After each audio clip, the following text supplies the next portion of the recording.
Tu cherches un pulvérisateur dorsal qui t'allège vraiment le travail au lieu de t'en rajouter. Alors reste avec nous, on va passer ensemble en revue les meilleurs et les pires modèles.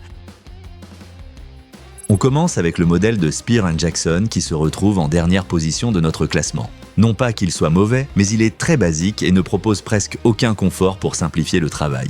Il est solide, possède un bon réservoir et fait ce qu'on lui demande, pulvérisé de manière uniforme. Pour les petits jardins ou les utilisations occasionnelles, il tient la route. Il est facile à utiliser, même sans expérience. Le gros inconvénient, c'est le confort. Tu dois pomper sans arrêt, l'appareil est assez lourd et la pression ne se règle pas facilement. Comparé aux modèles plus modernes, on dirait un vieil outil costaud mais dépassé. Si tu pulvérises rarement et que tu ne veux pas investir dans un modèle plus technique, ça peut aller. Mais dès que tu as un peu plus de surface ou que tu travailles souvent, regarde les modèles suivants.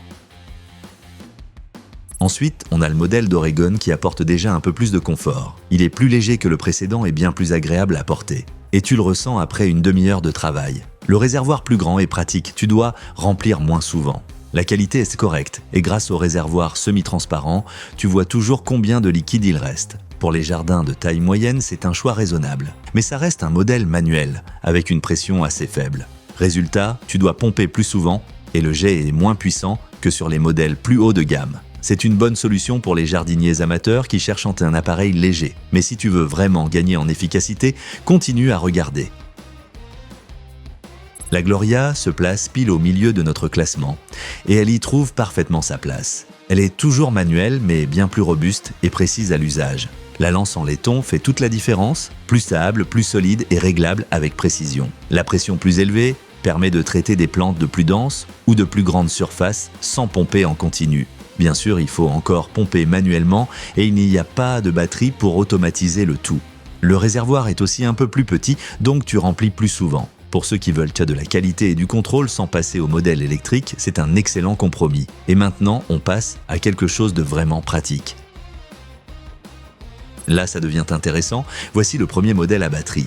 Et tu sens tout de suite la différence. Plus besoin de pomper, pas de pression à gérer à la main. Tu appuies sur le bouton et c'est parti. Tu peux régler la pression, tu as plusieurs bus fournis et même deux lances. L'appareil est léger, agréable à porter, parfait pour ceux qui pulvérisent régulièrement et veulent éviter les efforts.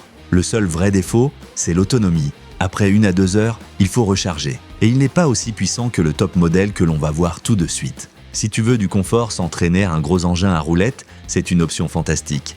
Et au fait, tu trouveras tous les liens vers les produits présentés en description sous la vidéo.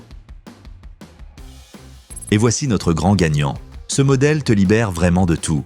Pas de pompage, pas de charge sur le dos, tu le tires ou tu le pousses et tu bosses mieux tranquille. La pression est bien forte, la pulvérisation régulière et puissante même sur de grandes surfaces. L'autonomie est longue, le réservoir est grand et grâce au chariot, tu ne sens quasiment pas le poids. Son seul inconvénient, c'est sa taille. Ce n'est plus un petit outil de jardin, mais carrément une machine pour les grandes propriétés ou l'usage professionnel. Si tu as de grandes surfaces, que tu travailles souvent et que tu veux un confort total, c'est clairement le meilleur choix. Et si cette vidéo t'a été utile, n'oublie pas de laisser un like et de t'abonner à la chaîne. Découvre les meilleurs modèles directement via les liens sous la vidéo et compare les prix. Et surtout, n'oublie pas de liker et de t'abonner à la chaîne pour ne rien rater des prochaines vidéos utiles.